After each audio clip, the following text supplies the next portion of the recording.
నామానికి స్తోత్రం కలుగునగాక.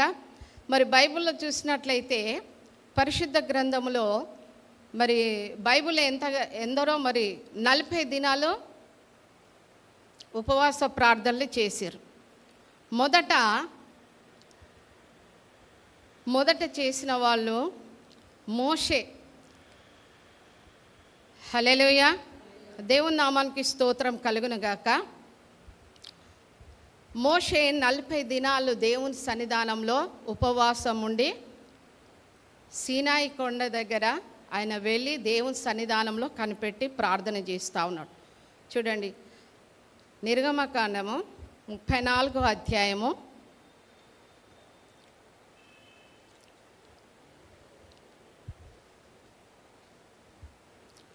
28వ వచనము. అతడు 40 రేయింపగలు యెహోవాతో కూడా అక్కడ ఉండెను. అతడు భోజనము చేయలేదు, నీళ్లు త్రాగలేదు. అంతలో ఆయన ఆ నిబంధన వాక్యములను అనగా 10 ఆజ్ఞలను ఆ పలకల మీద వ్రాసెను. దేవుని నామానికి స్తోత్రం కలుగునుగాక. హల్లెలూయా. ఇక్కడ దేవుని వాక్యం ఏమని సెలవిస్తుందంటే రాతి పలకలు. అతడు 40 రేయింబగలు యెహోవాతో కూడా అక్కడ ఉండెను. అతడు భోజనము చేయలేదు, నీళ్లు త్రాగలేదు. అంతలో ఆయన ఆ నిబంధన వాక్యములను అనగా 10 ఆజ్ఞలను ఆ పలకల మీద రాసెను. దేవుని నామానికి స్తోత్రం. ఇక్కడ అతడు 40 రేయింబగలు యెహోవాతో కూడా అక్కడ ఉండెను. దేవుని నామానికి స్తోత్రం. అతడు భోజనము చేయలేదు, నీళ్లు తాగలేదు. 40 దినములు అంటే రాత్రింబగలు మరి భోజనము చేయలేదు, నీళ్లు తాగలేదు. ఆ యొక్క సీనాయి కొండ మీద దేవుని సన్నిధానంలో గడుపుతా ఉన్నాడు మోషే. ఆయన ఆహారం పుచ్చుకోలేదు, నీళ్లు తాగలేదు. ఆ నిబంధన వాక్యం 10 ఆజ్ఞల యొక్క 10 ఆజ్ఞల ఆ పలక మీద అగ్ని చేత ఆ యొక్క 10 ఆజ్ఞలు రాయబడ్డ. దేవుని నామానికి స్తోత్రం. మోషే సీనాయి కొండ దిగుచుండగా శాసనం గల 2 పలకలను మోషే చేతుల నుండి అతడు ఆ కొండ దిగుచుండగా ఆయన అతనిలో మాట్లాడుచున్నప్పుడు తన ముఖ చర్మము ప్రకాశించిన సంగతి మోషకు తెలిసి ఉండలేదు. హల్లెలూయా. దేవునిలో గడుపుతా ఉన్నాడు 40 దినములు రాత్రింబగలు భోజనం చేయలేదు, నీళ్లు తాగలేదు. దేవునిలో గడుపుతా ఉన్నాడు. దేవుని నామానికి స్తోత్రం కలుగునగాక. మనమైతే ఉపవాసం ఉండి ఎన్నో పనులు చేస్తాం. ఆ పనులు ఈ పనులు దేవుళ్ళో గడిపేది తక్కువ, పని చేసేది ఎక్కువ కదా అండి. మనం దేవుని ఆలయంలో ఉపవాసం ఉన్నప్పుడు కదలకుండా దేవుళ్ళో ఆయన ముఖ దర్శనం మనం చూడాలి. హల్లెలూయా. దర్శనం కలిగి ఉండాలి, ప్రవచనం కలిగి ఉండాలి, ఇంకా ఆయన యొక్క స్వరం కలిగి ఉండాలి, ఆయనతో ఏకాంతంగా కలిగి ఉండాలి. ఇంకా మన మనసు, మన హృదయము, మన తలంపంతా దేవుని మీద ఉండాలి. ఆ పక్క వారి మీద, ఈ పక్క వారి మీద, లేకపోతే ఇంటి పనుల మీద, లేకపోతే వాళ్ళన్నారు, లేకపోతే శత్రువుల మీద, ఇలాంటిది ఏది కూడా మనసు పెట్టకుండా ఏకాంతంగా దేవుని సన్నిధానంలో గడిపితే ఎంత చక్కగా ఉంటుందండి. హల్లెలూయా. మీ ముఖంలో ఆ యొక్క ప్రకాశమైన వెలుగు వస్తూ ఉంటుంది. దేవుని నామానికి స్తోత్రం కలుగునుగాక. మనం ఉపవాసం చేసింది వ్యర్థం కావద్దు. మన శరీరం నలగొడుతూ ఉన్నాం దేవుని సన్నిధానంలో, దేవునిలో సావాసం కలిగి ఉంటున్నాం, దేవునితో గడపడానికి ఉంటున్నాం. ఉపవాసం మామూలు మాట కాదండి. బెన్యామీనులో న్యాయాధిపతులు 20వ గ్రంథంలో ఉంటా ఉన్నది. ఇజ్రాయేల్ ప్రజలు దేవునికి మొర పెడతా ఉన్నారు, ప్రార్థన చేస్తూ ఉన్నారు. ప్రార్థన చేసినప్పుడు ఈ బెన్యామీనులతో వాళ్ళు యుద్ధానికి వెళ్ళినప్పుడు ప్రార్థన చేసినప్పుడు వాళ్ళు ఓడిపోయినరండి. ప్రార్థనకు జవాబులు ఇజ్రాయేల్ మీద ఎంతోమంది చనిపోయినరు. మళ్ళీ వెళ్ళి ప్రార్థన చేస్తున్నారు, మేము వాళ్ళ మీద యుద్ధానికి పోతున్నాం, మనకు జయం రావాల దేవా అని ప్రార్థన చేస్తాం. మళ్ళీ పోయి యుద్ధానికి పోయినప్పుడు మళ్ళీ ఓడిపోయినరు. ఆ విధంగా 40,000 మంది ఇజ్రాయేల్ ప్రజలు చనిపోయారండి. ప్రార్థనకు జవాబు రాలే, ప్రార్థనకు వారికి తోడుగా లేడు, ఆ యుద్ధంలో దేవుడు వారికి తోడుగా లేడు. ఇజ్రాయేల్ పట్ల దేవుడు ఎంతగా తోడుంటాడండి. ప్రార్థన ద్వారా వాళ్ళు 2-3 సార్లు పోయినా కూడా యుద్ధంలో ఓడిపోయారు. ఎప్పుడైతే ఉపవాసం ఉండి దేవునికి మొరపెట్టిరో అప్పుడు దేవుడు కార్యం చేస్తుండు. దేవుని యొక్క ఆ పరలోకాన్ని, ఆ పరలోక సింహము, ఆ సింహాసనము కదిలింపబడ్డదండి. హల్లెలూయా, దేవుని నామానికి స్తోత్రం.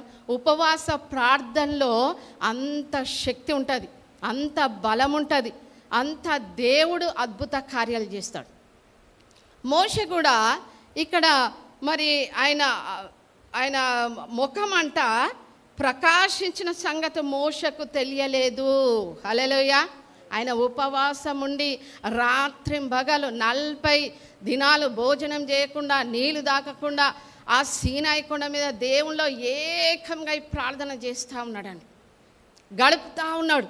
ఆయన ముఖంలో ప్రకాశించడం ఆయనకు తెలియలేకపోతున్నది. అయితే అక్కడ అహరోను ఇశ్రాయేలు అందరూను మోషే చూచినప్పుడు అతని ముఖ చర్మం ప్రకాశించెను గనక వారు అతనిని సమీపింప వెరచిరి. మోషే వారిని పిలిచినప్పుడు అహరోను సమాజ ప్రధాన జనులందరూ అతని యొద్దకు తిరిగి వచ్చిరి. మోషే వారితో మాట్లాడెను. అట్టు తర్వాత ఇశ్రాయేలు అందరూ సమీపంగా సీనాయి కొండ మీద యెహోవా తనతో చెప్పినది యావత్తును అతడు వారి ఆజ్ఞాపించెను. దేవుని నామానికి స్తోత్రం. అయితే మరి అహరోను ఇశ్రాయేలు మోషేను చూసినప్పుడు అతని ముఖ చర్మం అంట మరి ప్రకాశించెను. హల్లెలూయా. మరి మనం ప్రార్థన చేస్తూ ఉన్నాం. దేవుని నామానికి స్తోత్రం. మనం ఉపవాస ప్రార్థనలు చేసినప్పుడు మనం ఏం చేయాలండి? మన పాపాలన్నీ కడుక్కోవాలి. ఇతరులను బాధించొద్దు, ఇతరులను అనొద్దు కదండి. మత్తయి సువార్తలో తీయకండి కానీ 6వ అధ్యాయంలో ఉన్నది కదండి మన ప్రార్థనలో. మరి ఎంతగా దేవుడు మన హృదయ వాంఛలను తీర్చాలంటే, మన ఆశలను తీర్చాలంటే, మన బాధలని పోవాలంటే దేవునికి ఏకాంతంగా మనం ప్రార్థన చేయాలి. ఏదో ఉపవాసం ఉంటున్నా కదా ముఖము వికారం చేసుకొని చింతించుకుంటా బాధించుకుంటా ఈ విధంగా చేస్తే దేవుడు వింటాడా అండి? చాలామంది ఉపవాసం ఉండి ముఖం వాడిపోయి వికారంగా ఏం చేస్తున్నాడు, అయ్యో ఇవాళ ఫాస్టింగ్ ఉన్నాను అని అంటారు, ఇవాళ ఉపవాసం ఉన్నాను అని అంటారు. దేవుని బిడ్డలారా, అట్టి ఉపవాసం దేవునికి ప్రీతికరమైంది కాదు. హల్లెలూయా. మొత్తం నీ హృదయం మార్చబడాలా, నీ తలంపు మార్చబడాలా. దేవునికి అంకిత మోషే ఏ విధంగా ఉన్నాడో నీ ముఖంలో ఒకలాంటి వెలుగు కనబడాలి.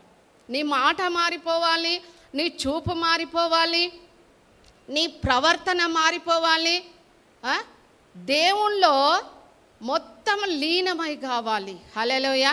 దేవుని నామానికి స్తోత్రం. అప్పుడు ఇశ్రాయేల్ ప్రజలంతా మోషే ముఖాన్ని చూడలేకపోతా ఉన్నారు. హల్లెలూయా. మోషే వారితో ఆ మాటలు చెప్పుట చాలించిన తన ముఖం మీద ముసుగు వేసుకొనెను. హల్లెలూయా. ఆయన ముఖము చూడలేకపోతా ఉన్నారు. ఎంత వెలుగండి, ఎంత ప్రకాశమైన ఆ వెలుగు ఆ యొక్క మోషేలో ఉన్నది చూడండి. ఆయన ముఖం మీద ఏం వేసుకున్నాడంట? ముసుగు వేసుకున్నాడంట. హల్లెలూయా. దేవుని నామానికి స్తోత్రం కలుగునగాక. నిజమే, మోషే విషయంలో చూస్తే దేవుడు మరి ఎంతగానో తన పట్ల ఉండి అద్భుత కార్యాలు చేసిండు. యవనములో కలిగిన అనేక ఆపదలు వచ్చిన ఆపదలో దేవుడు తనకు తోడుగా ఉన్నాడు. దుష్టులైన రాజుల ద్వారా శోధన వచ్చినా కూడా దేవుడు తనకు తోడుగా ఉన్నాడు. హల్లెలూయా. దేవుని నామానికి స్తోత్రం కలుగునుగాక. కాబట్టి 40 దినములు మరి రాత్రింబగలు ప్రార్థన చేశారు. మనం ఉన్నామండి అట్లా?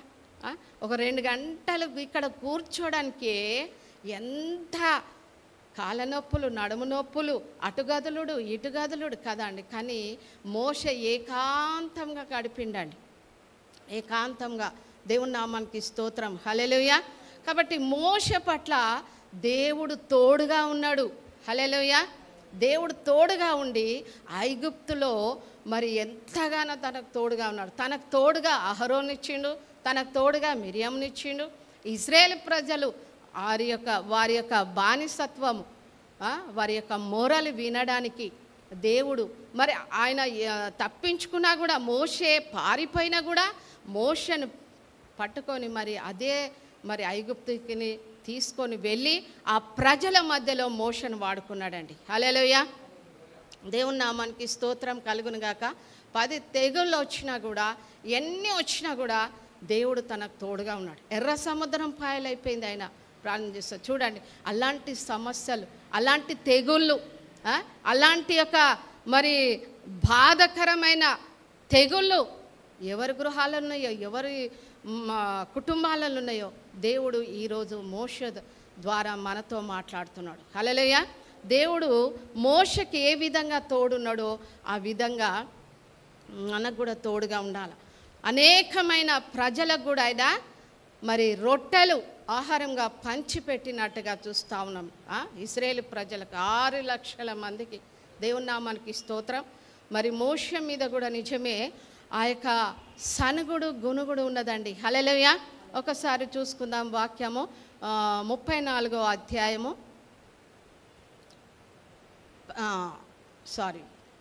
15వ అధ్యాయము 24వ వచనం చూడండి. నిర్గమకాండము ప్రజలు మేమేమి త్రాగుదుమని మోషే మీద సనుగుకొనగా అతడు యెహోవాకు మొరపెట్టెను. అంతటా యెహోవా అతనికి ఒక చెట్టును చూపెను. అది ఆ నీళ్ళలో వేసిన తర్వాత నీళ్లు మధురములాయెను. అక్కడ ఆయన వారికి కట్టడను విధిని నిర్ణయించి అక్కడ వారిని పరీక్షించి మీ దేవుడైన యెహోవాకును శ్రద్ధగా విని ఆయన దృష్టికి న్యాయమైనది చేసి ఆయన ఆజ్ఞలకు విధేయులై ఆయన కట్టడలన్నిటినీ అనుసరించి నడిచిన ఎడల నేను ఐగుప్తీయులకు కలగజేసిన రోగములలో ఏదియూ మీకు రానియను, నిన్ను స్వస్థపరచు యెహోవాను నేనే అనెను. హల్లెలూయా. దేవుని నామానికి స్తోత్రం కలుగును గాక. ఇక్కడ కూడా ప్రజలు మేమేమి త్రాగుదామని మోషే మీద సనుకొనగా, హల్లెలూయా, అప్పుడు అతడు ఏం చేసిండంటే యెహోవాకు మొరపెట్టిండు. అంతటా యెహోవా అతనికి ఒక చెట్టును చూపాను. అది ఆ నీళ్ళలో వేసిన తర్వాత నీళ్ళు మధురముగా ఆయను. హల్లెలూయా. అక్కడ ప్రజలు మేమేం తాగాల మోషే అన్నప్పుడు నిజమే దేవునికి మొరపెట్టింది. దేవునికి మొరపెట్టగా ఏ పని చేయలేదండి. హల్లెలూయా. ఆయన సొంత నిర్ణయం ఏమీ తీసుకోలేదు, ఆయన సొంత తలంపు ఏమీ కూడా తీసుకోలేదు. ప్రతి విషయంలో దేవునికి మొరపెట్టిన ఆ యెహోవాకు మొరపెట్టిండు. హల్లెలూయా. అక్కడ ఒక చెట్టు చూపించిండు. ఆ నీళ్ళలో వేసిన తర్వాత నీళ్ళు ఏమైపోయినాయి? మధురముగా మారిపోయినాయి. దేవుడు చేసిన అద్భుతాలు చూడాలండి మనం. వ్యర్థమైన ఉపవాసం మనం చేయకూడదు. దేవుడు నాకు అద్భుతాలు చేస్తున్నాడా, ఏమేమి చేసిండు. ఉపవాసం అంటే చాలా బలమైంది. దేవునికి సమీపంగా ఉండి మనం మొరపెడతా ఉన్నాం. అయితే ఇక్కడ మేము ఏం తాగాల? మోషే మాకు నీళ్లు కావాలన్నప్పుడు సనిగిండ్రంట మోషే మీద. అప్పుడు దేవునికి మొరపెట్టిండు. హల్లెలూయా. ఆయనకు సర్వాధికారం ఇవ్వబడ్డదని ఆయన ఏది కూడా సొంత తలంపు తీసుకోలేదు, సొంత నిర్ణయం తీసుకోలేదు. నా పట్ల దేవుడు ఉన్నాడు, నా పట్ల దేవుడు చేస్తాడు, ఇది చేస్తే దేవుడు చేస్తాడు. అది కాదండి. ప్రతి విషయంలో దేవునికి మొరపెట్టాలి. హల్లెలూయా. నీ జీవితం అంతా దేవునికి సమర్పించాలి. అయ్యా ఇదిగో నేను ఉపవాసం ఉండి వ్యర్థమైన ఉపవాసం చేయకూడదండి కదండి. యెషయా గ్రంథంలో ఉన్నది కదా, 58వ అధ్యాయంలో ఏ విధంగా చేయాలి ఉపవాసం, దాంట్లో ఉన్నదండి, తీయకండి. అయితే ఇక్కడ నీళ్ళనంట మధురములు ఆయన, అక్కడ ఆయన వారికి కట్టడలను విధులను నిర్ణయించి అక్కడ వారిని పరీక్షించి, హల్లెలూయా, అక్కడ వారిని పరీక్షిస్తూ ఉన్నారు. ఆ నిధులను మరి దేవుడి యొక్క మరి కట్టడలను విధిని నిర్ణయించి అక్కడ వారిని పరీక్షించి, హల్లెలూయా, జయించాలి. ప్రార్థన ముఖ్యం అండి. దేవునితో సావాసం ముఖ్యం. దేవునితో గడిపేది ముఖ్యం. దేవునిలో ఉపవాసం ఉండి ఆశ కలిగి పరిగెత్తుకొని రావాలి. ఆశ ఉండాలి. దేవుడు మనల్ని పరీక్షిస్తూ ఉంటాడు. నాకు వచ్చినప్పుడు కొన్ని శోధనలు, ఓహో ఇది దేవుడు పరీక్షిస్తుండేమో, దీంట్లో నేను తగ్గేదే లేదు, దేవుని సన్నిధానంలో ఇంకా నేను పైకే ఉండాలి. హల్లెలూయా. సైతానుడు ఎన్నెన్నో శోధనలు తెస్తాడు. కాబట్టి దేవుని నామానికి స్తోత్రం. మీ దేవుడైన యెహోవా వాక్కును శ్రద్ధగా విని ఆయన దృష్టికి న్యాయమైనది చేసి ఆయన ఆజ్ఞలను విధేయులై ఆయన కట్టడలనన్నిటిని అనుసరించి నడిచిన ఎడల నేను ఐగుప్తులను కలగజేసిన రోగములలో ఏది మీకు రానియను, నిన్ను స్వస్థపరచుని యెహోవాను నేనే అనెను. హల్లెలూయా. దేవుని నామానికి స్తోత్రం కలుగునుగాక. నిజమే, యెహోవా వాక్కు మనం శ్రద్ధగా వినాలి. హల్లెలూయా. ఆయన వాక్యం మనం శ్రద్ధగా వినాలి. ఆయన సన్నిధానంలో మనం శ్రద్ధగా కలిగి ఉండాలి. యెహోవా యందు మన భయభక్తులు కలిగి ఉండాలండి. అంతే. దేవుడు నిన్ను చాలా ఆశీర్వదిస్తాడు. దేవుడు నిన్ను బహుగా ఆశీర్వదిస్తాడు. ఆయన కట్టడలను, నిజమే, ఇక్కడ మీ దేవుడైన యెహోవాకు శ్రద్ధగా వినాలి. ఇంకా ఆయన దృష్టికి న్యాయమైనది చేయాలి. ఆయన న్యాయవంతుడు కాబట్టి మనం కూడా న్యాయం చేయాలి. ఏం నేర్చుకుంటున్నాం మనం? ఆయన న్యాయవంతుడు, నీతిమంతుడు, యథార్థవంతుడు. మనం కూడా ఆయన సన్నిధానంలో మరి న్యాయంగా ఉండాలి. అదేవిధంగా ఐగుప్తులను కలిగే రోగములను మీకు రానియను అన్నాడు. ఏ రోగం కూడా రాదండి. ఆయన కట్టడలను అనుసరించి ఆయన యందు ఆయన వాక్యం శ్రద్ధగా విని భయభక్తులు కలిగి మనం ఉపవాసం ఉండి కన్నీటితో, రోదనతో, పట్టుదలతో, ఆశతో మనం దేవుని బ్రతిమలాడుకుంటే ఎన్ని కార్యాలైతే అండి. హల్లెలూయా. చాలా గొప్ప కార్యాలు. అందుగురించే అక్కడున్న ప్రజలు మరి మోషే మీద సనిగినట్టుగా మనం చూస్తూ ఉన్నాం. హల్లెలూయా. దేవుని నామానికి స్తోత్రం కలుగునుగాక. సంఖ్యాకాండము 12వ అధ్యాయము 1వ వచనము. మోషే కూషు దేశపు స్త్రీని పెళ్లి చేసుకొని ఉండెను గనక అతడు పెళ్లి చేసుకొనిన ఆ స్త్రీని బట్టి మిరియాము అహరోనులు అతనికి విరోధముగా మాట్లాడిరి. వారు మోషే చేత మాత్రమే యెహోవా పలికించెను, ఆయన మా చేతను పలికింపలేదా అని చెప్పుకొనగా. చాలండి. దేవుని నామానికి స్తోత్రం. హల్లెలూయా. ఇక్కడ కూడా సొంత ప్రజలు మోషే మీద ఏం చేసిరంట? సనిగినరట. సొంత ప్రజలు. హల్లెలూయా. సొంత ప్రజలు అంటే చూడండి, మోషే కూషు దేశపు స్త్రీని పెళ్లి చేసుకున్నాడు. ఆ పెళ్లి చేసుకుంటే మరి అహరోనుకి కానీ మిరియం కానీ ఇష్టం లేదు. కాబట్టి ఆయన సొంత ప్రజలు ఆయన మీద సనిగిండ్రు కదండి. ఆ సనుగుడు వల్ల, గునుగుడు వల్ల ఏమైంది అక్కడ వాళ్ళకు? మిరియంకి ఏమైంది అక్కడ? కుష్ఠరోగం వచ్చిందండి. మోషే మా తమ్ముడు కదా, మోషే మా అన్నయ్య కదా, మోషే అని సొంత వాళ్ళను, సేవకులు కావచ్చు, దైవజనులు కావచ్చు, ప్రార్థన చేసేవారు ఉండొచ్చు, సొంత వాళ్ళమైనా కూడా మనం అనడానికి అధికారం లేదు. హల్లెలూయా. కాబట్టి ఇప్పుడు చూడండి, పాస్టర్ గారు మా హస్బెండ్ అయినా కానీ, నా భర్త అయినా కానీ తనని అనడానికి నాకు అధికారం లేదు. ఎందుకంటే దైవజనుడు. మోషే మీద ఈ యొక్క అహరోను మిరియాము సనిగినరండి. అక్కడ ఆ ప్రజలు ఆయన మీద సనిగినరు, మరి ఇక్కడ కూడా వీళ్ళు సనిగినరు. అయినా కూడా అన్నిటి కూడా మోషే మరి తట్టుకున్నట్టుగా మనం చూస్తూ ఉన్నాము. హల్లెలూయా. దేవుని నామానికి స్తోత్రం కలుగునుగాక. కాబట్టి దేవునితో ముఖాముఖిగా మాట్లాడిండు. ద్వితీయోపదేశ కాండము 18వ అధ్యాయము 18వ వచనం చూసుకుందాం. వారి సహోదరులందరిలో నుండి నీ వంటి ప్రవక్తను వారి కొరకు పుట్టించెను, అతని నోట నా మాటల నుంచెదను, నేను అతనికి ఆజ్ఞాపించినది యావత్తును అతడు వారితో చెప్పును. చాలండి. దేవుని నామానికి స్తోత్రం. హల్లెలూయా. కాబట్టి మోషే ఇక్కడ దేవునితో ముఖాముఖిగా మాట్లాడినట్టుగా దేవుని వాక్యం సెలవిస్తూ ఉన్నది. దేవుని నామానికి స్తోత్రం. మనం కూడా వారి సహోదరుల నుండి నీ వంటి ప్రవక్తను వారి కొరకు పుట్టించేదను, వారి నోట నా మాటలను ఉంచేదను, నేను అతనికి ఆజ్ఞాపించినది యావత్తును అతడు వారితో చెప్పాను. దేవుని నామానికి స్తోత్రం. యాజకులు లేవీలు స్వాస్థ్యం నిజమే. యెహోవా అన్యజనులను పట్ల మరి ఈ యొక్క మోషే క్రీస్తుకు పోలి, హల్లెలూయా, మోషే క్రీస్తుకు పోలి అంటే యేసుక్రీస్తు ప్రభువారికి మరి మోషే ఏ విధంగా ఉన్నాడో క్రీస్తును పోలి ఉండడం, హల్లెలూయా. కాబట్టి మోషే దేవుడు ఒక సాక్ష్యం ఇస్తా ఉన్నాడు. ఏమంటా ఉన్నాడు? నా ఇల్లంతటిలో నమ్మకస్తుడు.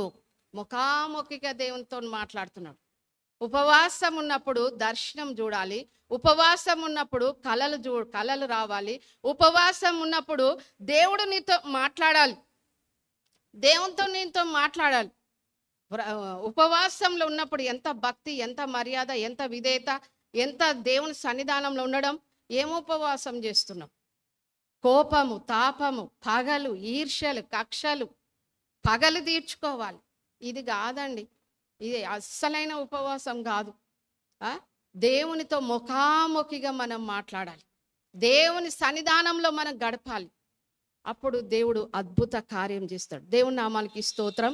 నిజమే, మరి దేవుడు మరి మోషే దేవునితో ముఖాముఖిగా మాట్లాడినట్టుగా మనం చూస్తూ ఉన్నాం. దేవుని బిడ్డలారా, చాలామంది ఉపవాసం చేశారు కదండి, ఉపవాసం చేస్తూ ఉన్నారు. 40 దినాలు రాత్రి పగలు ఆ సీనాయి కొండ మీద ఉండి దేవునితో గడుపుతూ దేవుని సన్నిధానంలో ఉంటూ మోషే గడిపిండు కదండి. రాత్రి పగల భోజనం కానీ నీళ్ళు కానీ తీసుకోలేదు. ఓ 2-3 గంటలు కానీ మనం నీళ్ళు ఎప్పుడు తాగాల, ఆహారం ఎప్పుడు తినాలా, కడుపు నిండా తినడం. దేవుని బిడ్డలారా, మోషే ఏం తీసుకోలేదండి. అలాంటి ఉపవాసం చాలా బలమైంది. హల్లెలూయా. దేవుని యొక్క ప్రకాశమైన వెలుగు ఆయన ముఖంలో కనబడ్డది. చూడండి, ఏలియా కూడా మరి ఉపవాసం చేస్తూ ఉన్నాడు. 40 దినాలు 40 రాత్రి ఆయన కూడా నీళ్ళు కానీ ఆహారం కానీ ఏమి కూడా ఆయన పుచ్చుకోలేదు. దేవుని నామానికి స్తోత్రం. మరి ఆయన బలము పొందడానికి నిజమే ఏలియా మరి దేవుని యొక్క దూతలు 3 సార్లు ఆయన పరామర్శించిండు. 3 సార్లు పరామర్శించి పోషింపబడ్డాడు ఏలియా. కాకుల ద్వారా, విధవరాల ద్వారా, దేవదూత ద్వారా, రాజులను గద్దించుటకు దేవుడు తనకు శక్తించాడు. దేవుని నామానికి స్తోత్రం. ప్రార్థన ద్వారా గొప్ప విజయం పొందిండండి. హల్లెలూయా. ప్రార్థన ద్వారా గొప్ప విజయము పొందినవాడు. దేవుని నామానికి స్తోత్రం. సరి అయిన దేవుని కార్యము గ్రహించి ఆయన చూస్తా ఉన్నాడు. దేవుని చేత ఘనత పొందినవాడు. హల్లెలూయా. మరణాపేక్ష గలవాడై మరి అక్కడ కూర్చున్నప్పుడు దేవుని దూత తనకు ప్రత్యక్షమై మాట్లాడుతూ ఉన్నాడు. ఏలియా, నువ్వు చాలా దూరం ప్రయాణం చేసేది ఉన్నది, ఇదిగో ఆహారం పుచ్చుకో. అన్ని రోజులు ఆ భయానికి హెజ్బేల్ స్త్రీ నిన్ను చంపుతా, ఎంతోమంది ప్రవక్తలను చంపిండి, నిన్ను కూడా చంపుతానన్నప్పుడు ఆ భయము తనలో దూరి ఆహారమును 40 దినాలైనా పుచ్చుకోకుండా ఉన్నాడు. దేవుని నామానికి స్తోత్రం. అదేవిధంగా యేసుక్రీస్తు ప్రభువారు కూడా ఉపవాసం 40 దినాలు చేసిండండి. హల్లెలూయా. చూసుకుందాం దేవుని వాక్యము. మత్తయి సువార్త 4వ అధ్యాయము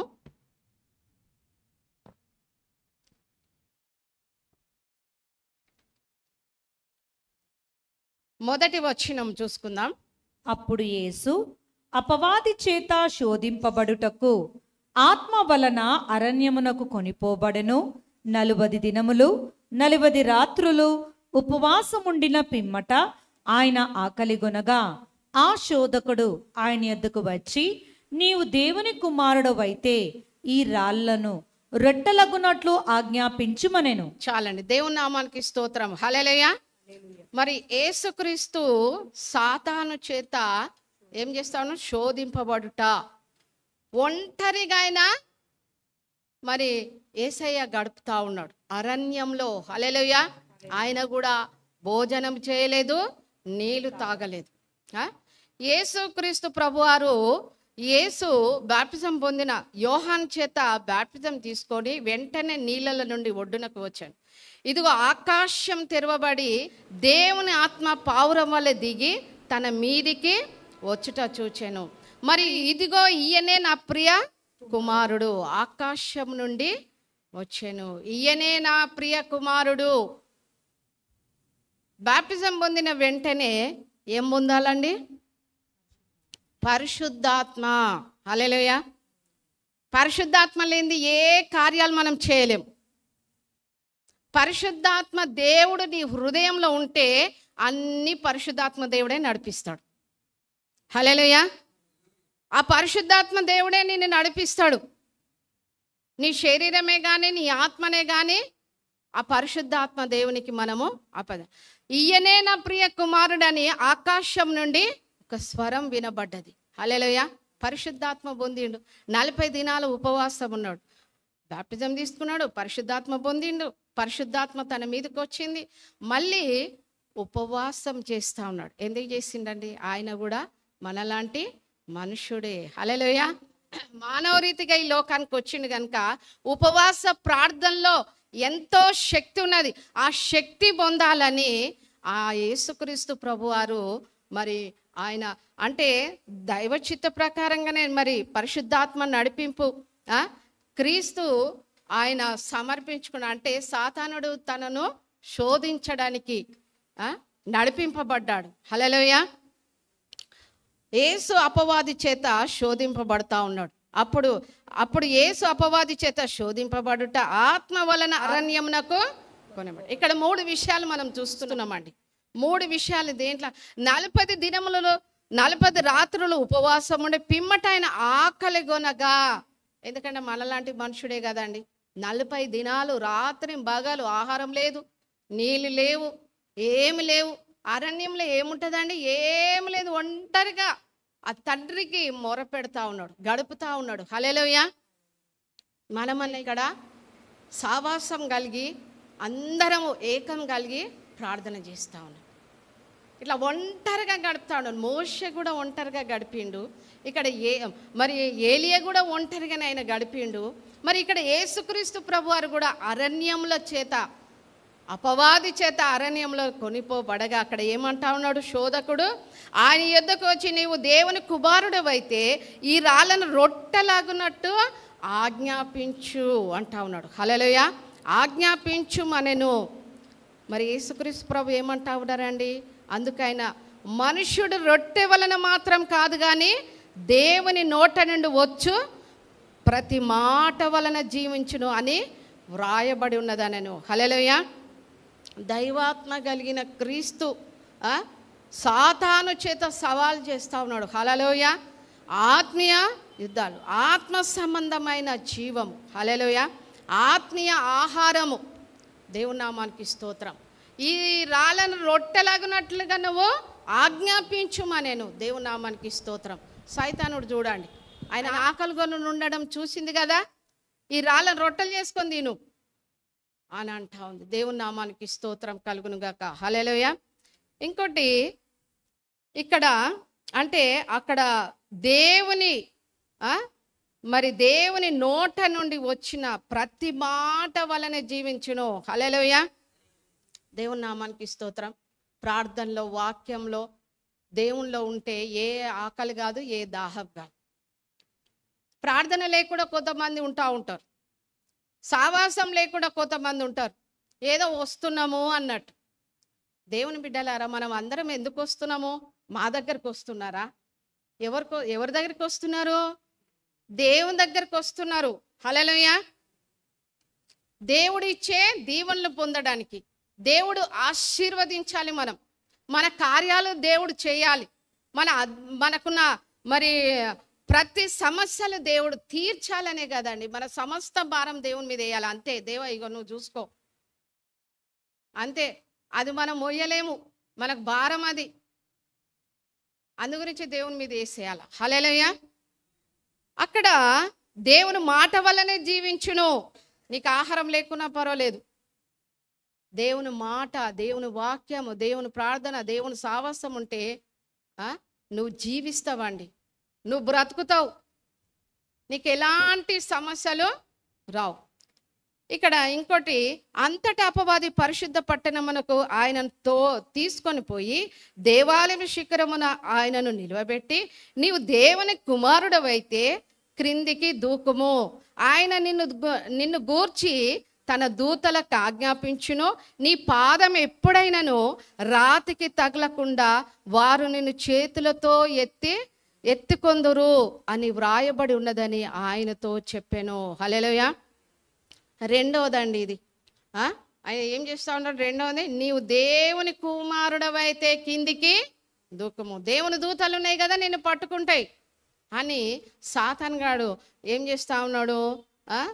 ఆయన నిన్ను గూర్చి తన దూతలకు ఆజ్ఞాపి, నీ పాదం ఎప్పుడైనా కూడా రాతికి తగలదు, నిన్ను చేతులతో ఎత్తుకుందరని మళ్ళీ రెండో పరీక్ష అక్కడ పెడతా ఉంది, రెండో శోధన. హల్లెలూయా. దేవుని యొక్క వాక్యం ఈ విధంగా రాయబడి ఉన్నదని నీకు తెలియదా? హల్లెలూయా. దేవుని నామానికి స్తోత్రం కలుగును గాక.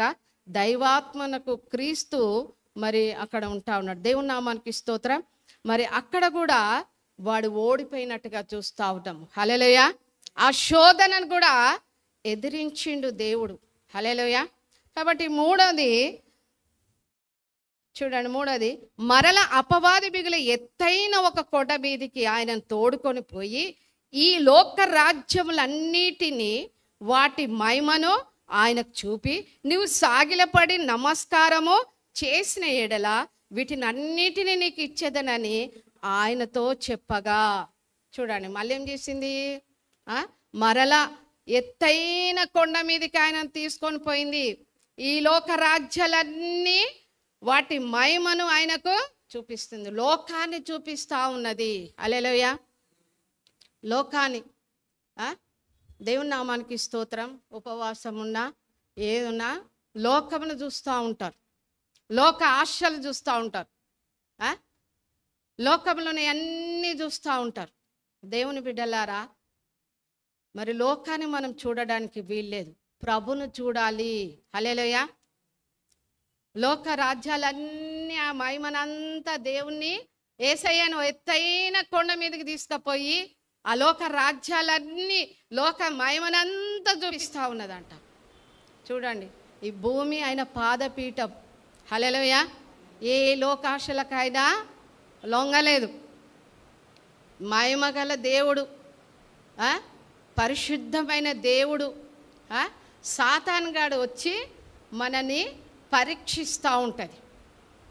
తిండి పెట్టో, లేకపోతే బట్ట ఇచ్చో, లేకపోతే పైసలు ఇచ్చో, ధనము చూపించో, దేంట్లో పడిపోతుందో ఈ మనం చూస్తుంది. ఏది కూడా మనం కేర్ చేయొద్దు. హల్లెలూయా. డబ్బు చూపించినా కేర్ చేయదు, ఇంత బంగారం చూపించినా కేర్ చేయదు, అదంతా మన వెనుకనే. హల్లెలూయా. మొదట ఆయన రాజ్యాన్ని, నీతిని మనము వెతకడము మనం నేర్చుకోవాలి. మొదట ఆయన సన్నిధానంలో గడపాలి. మనం ఆయన సన్నిధానంలో ఏకాంతంగా గడపాలి కదండి. నేను 40 రోజులు ఉపవాసం చేస్తున్నా, అయ్యో నేను అన్నం తినలేదు, నేను నీళ్ళు తాగలేదు అని ముఖం వికారం చేసుకొని సోలిపోయి ఈ విధంగా ఉంటా ఉంటారు. ఎవరు చేయమన్నారండి ఉపవాసం? ఉపవాసం ఎందుకు చేస్తున్నాం మనము? దేవునిలో శక్తి పొందడానికి. హల్లెలూయా. ఈ లోకంలో వెళ్తున్న దురాత్మల మీద, సాతాను శక్తుల మీద, మంత్రశక్తుల మీద, శత్రుల మీద, అపవాది మీద జయం పొందడానికి మనం బలం పొందాలంటే ఉపవాసం ఉండి ఈ కార్యాలను మనము చూడాలి. ఇవన్నీ మనం ఎదిరించడానికి ఉపవాసం ఉన్నాం. నిజమండి, ఈ సంవత్సరంలో దేవుడు మనకు శక్తివంతమైన ఉపవాసం దేవుని ఆలయంలో గడపడానికి మనకి ఇచ్చిండండి. అన్ని పనులు పక్క పెట్టినాం. హల్లెలూయా. ఎన్నో వచ్చినాయి. ముఖ్యమైనది ప్రార్థన జీవితం మనలో ఉండాలి, ఉపవాసం కలిగిన జీవితం ఉండాలి. అప్పుడే దేవుడు కార్యం చేస్తాడు. దేవునిలో గడపకుండా, రాకుండా, నాకు ఇది కావాలి దేవా, నాకు అది కావాలి దేవా అంటాడు. యేసుక్రీస్తు ప్రభువారు ఆయన దేవుడే కదండి. ఆయన రాళ్ళని రొట్టెలు చేసుకొని ఏదైనా ఆయన ఆహారం పుచ్చుకోవచ్చు కదండి. ఆయనలో ఎన్నో అద్భుత కార్యాలు చేసే దేవుడు. కాబట్టి దేవుని నామానికి స్తోత్రం. అయితే ఎత్తైన కొండ మీద తీసుకుపోయి లోకరాజ్యాలన్నిటిని వాటిని మహిమను ఆయనకు చూపించి, నీవు నాకు సాగిలపడి నాకు నమస్కారం చేసిన ఎడల వీటిని అన్నిటిని నీకు ఇచ్చేదనని ఆయనతో చెప్పగా, ఏం చేస్తావు? నువ్వు నాకు సాగిలపడు, నాకు మ్రొక్కు, నాకు వంగు. దేవుని నామానికి స్తోత్రం కలుగునుగాక. ఇవన్నీ నీకు ఇస్తానంటున్నాడు. దేవునికి స్తోత్రం కలుగునుగాక. చూడండి, ఆ ఘనత అదంతా చూపించి యేసయ్యను ఆ విధంగా ఆకర్షించాలనుకున్నది, కానీ అదే ఓడిపోయింది. హల్లెలూయా. యేసయ్య ఒక మాట ఏమంటున్నాడు? యేసు వానితో, సాతానా పొమ్ము, ప్రభువైన నీ దేవునికి మ్రొక్కి ఆయనను మాత్రమే సేవింపవలెనని అని వ్రాయబడి ఉన్నదనెను. దేవుని నామానికి స్తోత్రం. నిజమే అండి, చాలామంది మరి సాగిల పడుతూ ఉంటారు, దయ్యాల దగ్గర సాగిల పడుతూ ఉంటారు. దాని మీద దీని మీద దాని మీద సాగిల పడుతూ ఉంటారు. దేవుని బిడ్డలారా, దేవుని సన్నిధానంలోనే మనం సాగిల పడాలి. హల్లెలూయా. ఆయన సన్నిధానంలో నేను సాగిల పడి ఆయనకు మనం మొక్కాలి. సాతానా వెనుకకు పొమ్ము అని దేవుడు గద్దించిండండి. హల్లెలూయా. దేవుని గద్దించండి. ఏదైనా మనకు శోధన వచ్చినప్పుడు, కష్టాలు వచ్చినప్పుడు, సాతాను చేత ఏదన్నా మనకు శోధన వచ్చినప్పుడు సాతానా వెనుకకు పో అని మనము గద్దించాలి. నేను ప్రార్థనకు వెళ్ళాలి, నేను దేవుని సన్నిధానంలో వెళ్ళాలి. చూడండి, ఆత్మీయంగా మీరు ఏమన్నా అనుకోవచ్చు, ప్రభులో మాత్రము పట్టుదల ఉండాలి, ఆశ కలిగి ఉండాలి. దేవుడు గొప్ప కార్యాలని పట్ల చేస్తాడు. ఏదో ఆషామాష కాదు. దేవుని నామానికి స్తోత్రం. దేవునిలో 40 దినాలు ఉపవాసం చేస్తున్నాను. నేను ఎందుకు చేస్తున్నానండి ఉపవాసం? నేను ఎందుకు చేస్తున్నానంటే ప్రతి సంవత్సరం దేవుని శక్తి నేను పొందాలి. హల్లెలూయా. దయ్యాల మీద, మంత్రాల మీద, రోగాల మీద, సమస్యల మీద, సాతాను మీద గొప్ప అధికారం పొందడానికి ఉపవాసం ఉంటాను. సంవత్సరంలో ఆయన శక్తి, ఆయన బలము, ఆయనలో ప్రార్థన జీవితము, వాక్య జీవితము, సేవ జీవితము ఉంటాము. అప్పుడు మరి దేవుడు గొప్ప అద్భుత కార్యాలు చేస్తాడు. గొప్ప అద్భుతాలు ఈ సంవత్సరంలో దేవుడు చేస్తా అన్నాడండి. హల్లెలూయా. దేవుడు ఎట్లా వాడుకుంటాడో తెలియదు. నా సొంత తలంపు కాదు, ఆయన చిత్త ప్రకారంగానే చెయ్యాలి. హల్లెలూయా. ఆయన లేకుండా మనం ఏం చేయలేమండి. ఆయన లేకుండా మనం చేసినాం అనుకో అంతా సున్ననే. మన సొంత జ్ఞానం పనికిరాదాడ. దేవుని శక్తి, పరిశుద్ధాత్మ దేవుడు నిన్ను నడిపియాలి, నీతో ఉండాలి. హల్లెలూయా. కాబట్టి సాతానా ఎంత చక్కగా ఉన్నారు చూడండి.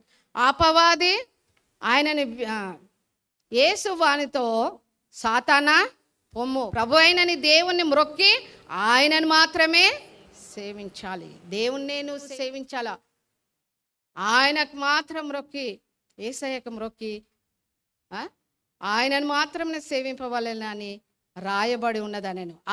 అంతటా అపవాది ఆయనను విడిచిపోగా ఇదిగో దేవదూతలు వచ్చి ఆయనను పరిచర్య చేసిరి. సాతానికి ఏం దొరికిందండి?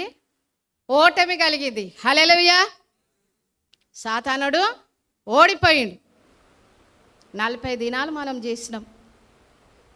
సాతానుడు ఓడిపోయిందా లేదా? ఓడిపోయిండండి. హల్లెలూయా. ఇప్పుడు దేవుని యొక్క గొప్ప కార్యాలు మనం చూడాలి. మనం అన్నీ వదిలేసి ప్రభు సన్నిధానంలో, ఆయన మందిరంలో ఆయనతో సావాసం కలిగి కదండి మనము మన పనులు అన్నీ పక్కకు పెట్టుకొని మొదట దేవుని మనం వెతికినాం. మనం చేసే ప్రతి ప్రార్థనలన్నీ దేవుని దగ్గర ఉన్నాయి. మన విజ్ఞాపన ప్రార్థనలన్నీ చాలా, మీరంతా ధన్యులండి. దేవుని సన్నిధానంలో ఆ ఉపవాస ప్రార్థనలో గడిపినరు. దేవుడు చూస్తూ ఉన్నాడు. అద్భుత కార్యాలు దేవుడు మీ పట్ల చేస్తాడండి. హల్లెలూయా. కాబట్టి దేవుని నామానికి స్తోత్రం. సాతాను గానికి ఓటమి కలిగింది. మరి దేవుని మరి విడిచి అది వెళ్ళిపోయింది. దేవుని దూతలు వచ్చి పరిచర్య చేశారు, సేవ చేశారు యేసయ్య. కాబట్టి దేవుని నామానికి స్తోత్రం కలుగునుగాక. యోహాను చెరపట్టబడనని ఇక్కడ చూడండి, అదే 4వ అధ్యాయము ఒక వాక్యం చూసుకుందాం. ఇక్కడ 21వ వచనం నుండి చదవండి. ఆయన అక్కడ నుండి వెళ్ళి జెబెదయి కుమారుడైన యాకోబు, అతని సహోదరుడైన యోహాను అను మరి 2 సహోదరులు తమ తండ్రి అయిన జెబెదయి యొద్ద దోణిలో తమ వలలు బాగు చేసుకొనుచుండగా చూచి వారిని పిలిచెను. వెంటనే వారు తమ దోణెను తమ తండ్రిని విడిచిపెట్టి ఆయనను వెంబడించిరి. యేసు వారి సమాజ మందిరంలో బోధించుచు దేవుని రాజ్యమును గూర్చిన సువార్తను ప్రకటించుచు ప్రజలలోని ప్రతి వ్యాధిని రోగమును స్వస్థపరచుచు గలిలయ అంతటా సంచరించెను. ఆయన కీర్తి సిరియా దేశమంతటా వ్యాపించెను. నానా విధములైన రోగముల చేతను వేదనల చేతను పీడింపబడిన వ్యాధిగ్రస్తులందరినీ, దయ్యము పట్టిన వారిని, చాంద్ర రోగులను, పక్షవాయు గల వారిని వారు ఆయన యొద్దకు తీసుకొని రాగా ఆయన వారిని స్వస్థపరిచెను. గలిలయ, దెకపోలి, యెరూషలేము, యూదయాను ప్రదేశముల నుండి యోర్దానునకు అవతల నుండి బహుజన సమూహములు ఆయనను వెంబడించెను. చాలండి. దేవుని నామానికి స్తోత్రం. హల్లెలూయా. క్రీస్తు బహిరంగ సేవను ప్రారంభించినాడు. హల్లెలూయా. మొదట బ్యాప్టిజం తీసుకున్నాడు, పరిశుద్ధాత్మ ఆయన మీదకి వచ్చింది. తర్వాత 40 దినాలు ఉపవాసం ఉన్నాడు. తర్వాత సేవలో పాల్గొన్నాడండి. హల్లెలూయా. సేవలో పాల్గొన్నాడు. యేసు ప్రభువు వారు మొదటి శిష్యులను ఆయన పిలుస్తూ ఉన్నాడు. ఎవరిని? యాకోబు, యోహానుని పిలిచిండు. కాబట్టి ఆయన ఇక్కడ వాళ్ళని పిలిచి ఆయన మరి యేసు వారి సమాజ మందిరంలో బోధించుచూ వచ్చాను. హల్లెలూయా. 40 దినాలు దేవుణ్ణిలో మనం గడిపినాం, ప్రార్థన చేసినాం, ఉపవాసం ఉన్నాం. ఇప్పుడు మన పని ఏందండి? ఇప్పుడు మన పని ఏంది? ఎప్పుడు నా కుటుంబం దీవింపబడాలా, నేను దీవింపబడాలా, నాకు అది కావాలా, ఇది కావాలి, ఇది ముఖ్యమైనది కాదండి. ఏం చేయాలి? సువార్త ప్రకటించాలి. హల్లెలూయా. సువార్త ప్రకటించాలి. యేసయ్య కూడా అనేక జనసమూహముల మధ్యలో ఆయన ఏం చేసిండంట? సువార్త ప్రకటిస్తూ ఉన్నాడు, బోధిస్తూ ఉన్నాడు. హల్లెలూయా. దేవుని రాజ్యం కోసం సువార్త ప్రకటిస్తూ ఉన్నాడు. ఇప్పుడు నీవు కూడా దేవుని రాజ్యం కోసం నువ్వు సువార్త అందించాలి. నీ స్నేహితులకో, బంధువులకో, ఇరుగు పొరుగు వారికో నశించిపోయే ఆత్మలను నువ్వేం చేయాలా? నీ మీద భారం ఉన్నదండి. వాళ్ళని వెతికి రక్షించడానికి దేవుడు నిన్ను ఏర్పరచుకున్నాడు. సేవ చేయాలి. చూడండి ఎంతమంది రోగులను అక్కడ స్వస్థపరిచిండు. హల్లెలూయా. మొదటి ప్రసంగంలో మరి 5వ అధ్యాయంలో కూడా పరలోక రాజ్యం కోసం ఆయన ఏం చేసిండు? ఆయన జనసమూహం చూసి కొండ ఎక్కి కూర్చుండి ఆయన శిష్యులు ఆయన ఎద్దకు వచ్చిరి. అప్పుడు ఆయన నోరు తెరిచి ఇలాగూ బోధించారు, ఆత్మ విషయమై దీనులు అయిన వారు దాని. ఈ విధంగా మొట్టమొదటి ప్రసంగం. హల్లెలూయా. కాబట్టి దేవుని బిడ్డలారా, చాలామంది ఉపవాసం చేస్తూ ఉన్నారు. 1 రోజు ఉపవాసం, 2 రోజుల ఉపవాసము, 3 రోజుల ఉపవాసము, 21 రోజు ఉపవాసము కదండి. ఈ విధంగా మరి ఎంతోమంది ఉపవాసం చేసినట్టుగా బైబిల్ వాక్యంలో రాయబడి ఉన్నది. కాబట్టి 40 దినాలు ప్రార్థన వీరుల సంఘంలో ఉపవాస ప్రార్థనలు చేయబడ్డాయి. హల్లెలూయా. ఉపవాస ప్రార్థనలు చేయబడ్డాయి. సంఘం అభివృద్ధి చెందడానికి, సంఘంలో వచ్చే ప్రతి ఒక్క కుటుంబం దీవింపబడాలి, ఆశీర్వదింపబడాలి, రోగుల స్వస్థత పొందాలి, అనారోగ్యత వచ్చే వారికి స్వస్థత కలగాలి, వారి శ్రమలో, వారి కష్టాలలో, వాళ్ళ ఆర్థిక సమస్యలో, దయ్యాల చేత, మంత్రాల చేత కుటుంబాలలో నెమ్మది లేకుండా, సమాధానం లేకుండా, ఉద్యోగాలు లేకుండా, పెళ్ళిళ్ళు కాకుండా, వారి యొక్క చదువు విషయంలో ఇండ్లు లేక ఎన్నో రకరకాలుగా సంఘంలో వస్తూ ఉన్నారు. వాళ్ళ హృదయవాంఛలన్నీ దేవుడు తీరుస్తాడు. హల్లెలూయా. అందు గురించే ప్రార్థన వీరుల చర్చ్లో ఈ 40 దినాలు ఉపవాసం చాలా బలమైంది. హల్లెలూయా. ఇది యెహోవా గుమ్మం. దీంట్లో ప్రవేశించే వాళ్ళకు శాంతి, సమాధానం, నెమ్మది, సంతోషం, ఆనందం దేవుని యొక్క బలం. అందు గురించే మరి మోషే ముఖము ప్రకాశింపబడ్డది. సీనాయి కొండ మీద 40 దినాలు రాత్రింబగలు దేవునిలో గడిపిండండి. భోజనం చేయకుండా, నీళ్లు త్రాగకుండా. దేవుడు బలంగా వాడుకున్నాడు. ఏలియన్ కూడా బలంగా దేవుడు వాడుకున్నాడు. హల్లెలూయా. యేసుక్రీస్తు ప్రభువారు ప్రపంచంలో, భూప్రపంచంలో ఉన్న ప్రతి మానవుల కోసం ఆయన అద్భుతాలు చేసిండు. హల్లెలూయా. రక్షణ కలగజేసిండు. మన కొరకు ఆయన చనిపోయి తిరిగి లేపబడ్డాడు. మనకు రక్షణ, సమాధానం మనకు కలగజేసిండు. అహరోనై ఆయన పరలోకాల్లో వెళ్ళిపోయిండు. ఆయన తిరిగి ఆయన పెళ్లి కుమారుడిగా రాబోతా ఉన్నది. హల్లెలూయా. ఈ ప్రార్థన వీరుల సంఘం కూడా పెళ్లి కూతురుగా అలంకరింపబడి, ప్రార్థనలో అన్నిట్లో సిద్ధపడి ఆయన రాజ్యంలో ప్రవేశించాలని నా కోరిక. హల్లెలూయా. కాబట్టి దేవుడు చేసిన మేలులు, అద్భుతాలు, ఆశ్చర్యకార్యాలు 40 దినాలు మన పట్ల మన ప్రార్థనలో అన్నిట్లో ఉన్నందుకు ఆయనకు కృతజ్ఞతాస్తుతులు మనం చెల్లిస్తాం. దేవుడు ఈ వాక్యం దీవించి ఆశీర్వదించును గాక.